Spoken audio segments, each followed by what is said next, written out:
This thriving garden serves a deeper purpose, but just a few months ago, it was bare. Texas has seen record rainfall in the past decade, and with it, flooding. Roads transformed into rivers, homes damaged, lives disrupted. 2020 and 2022 intense storms, which should have less than 10% probability, happened in the span of 8 years. The 2022 flood was a 1,000-year flood. In Denton, at Billy Ryan High School, water was a huge problem after storms. Denton is one of many rapidly growing cities just north of Dallas. The problem here, and at many school campuses, there's nothing but concrete and grass, which doesn't soak up water into the ground very well.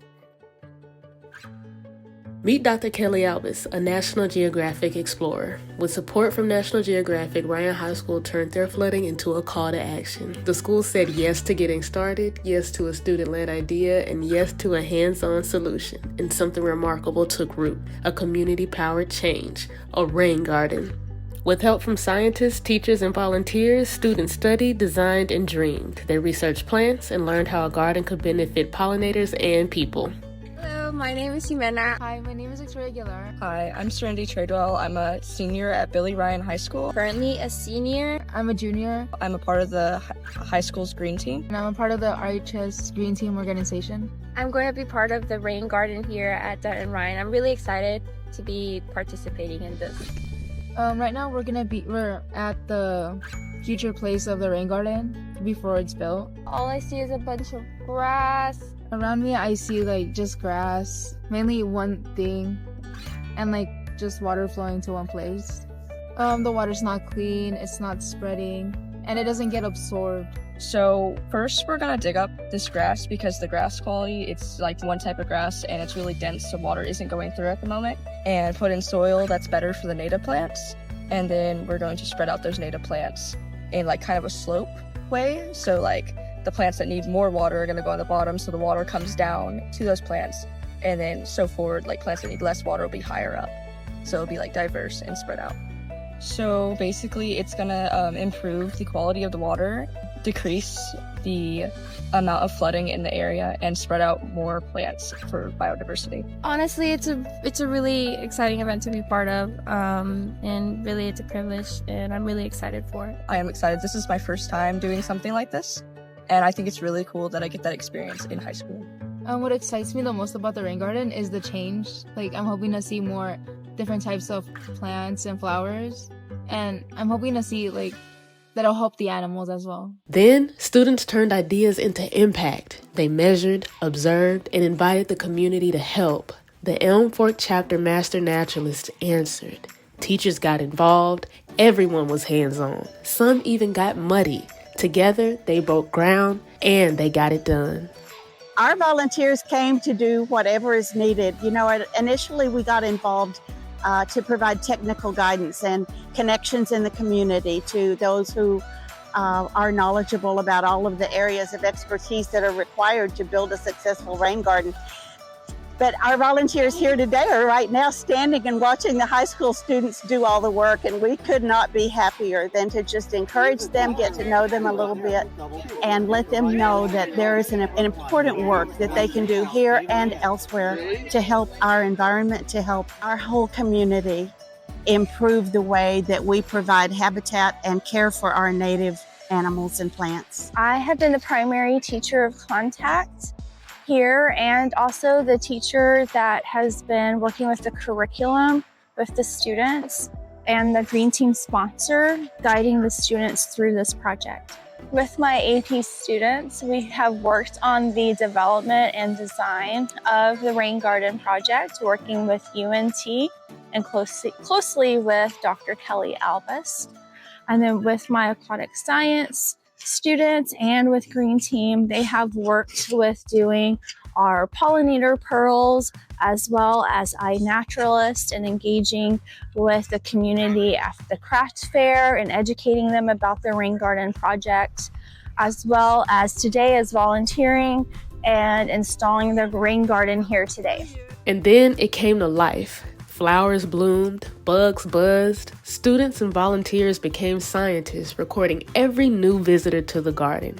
They installed a rain gauge to document rainfall, a chronologue to crowdsource time-lapse photos, and they turned to social media to share their great work and track the change and impact season by season. This wasn't just another project for science class. It became their place for action, curiosity, and community. Rain garden, I can't wait to see how it evolves like over time, because I know right now it looks good, but I know it's gonna look better. It's gonna go through cycles, and to me it just reminds me of the hard work we've put into this.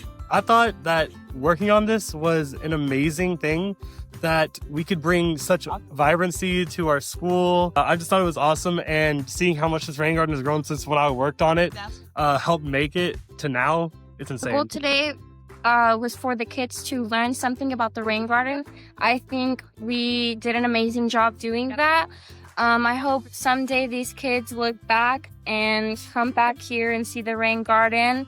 Hopefully it inspires them in any type of way. I genuinely really liked how so many of the kids were like really interested in what was going on. They had so many questions, they had things to add about it. Like, it's so good to see the younger mindset about just like Earth-related things in general, because there's so many kids nowadays that they just don't care about things like that. They're not informed, and I just saw so many young faces that were actually informed or wanted to be informed, and that really warmed my heart. And I love the rain gardens. I'm really excited to see how it's going to look in the future, because I'm graduating this year, but I'm going to college in UNT, so I have the opportunity to come back like whenever I want to look at it. I'm really glad that the kids got to learn something about nature, because I've always loved nature. Like, since I was little, I would plant things with my mom, and so it's really fun to see how this has grown from the beginning. I had an amazing time at the rain garden today. It was so fun to see the kids get to identify things from my station and just get to have a little scavenger hunt and have so much fun.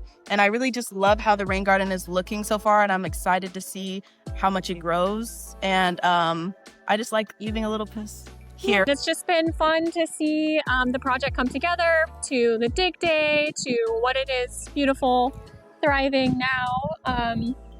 And we just got 0.05 of an inch of rain, and you can see water standing in the rain garden doing what it's meant to do. So it's been fun. The reason I came out here in the first place was just to kind of support all the people that have put so much energy and time into this.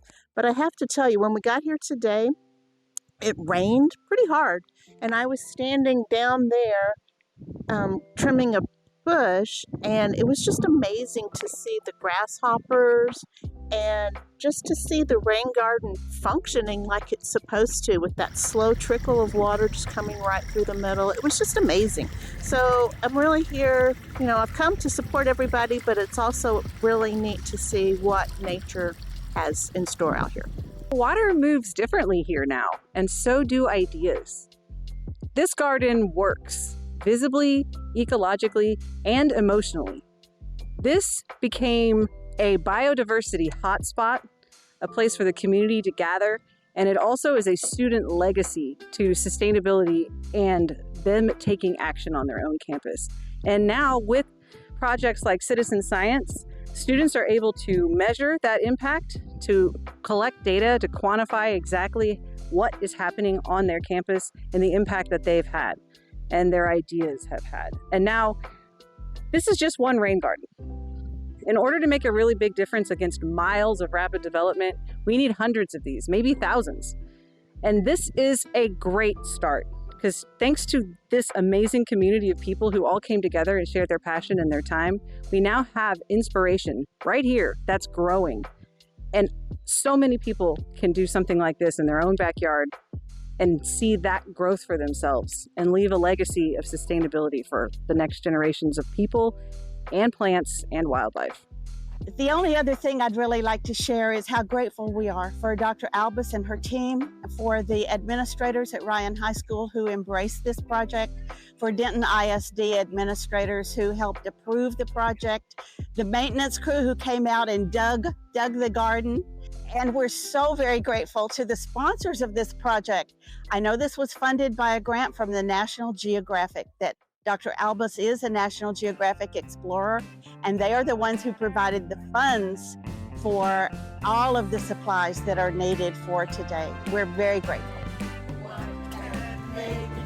Feel this way, my girl, my girl, my girl, talking about my girl, my girl.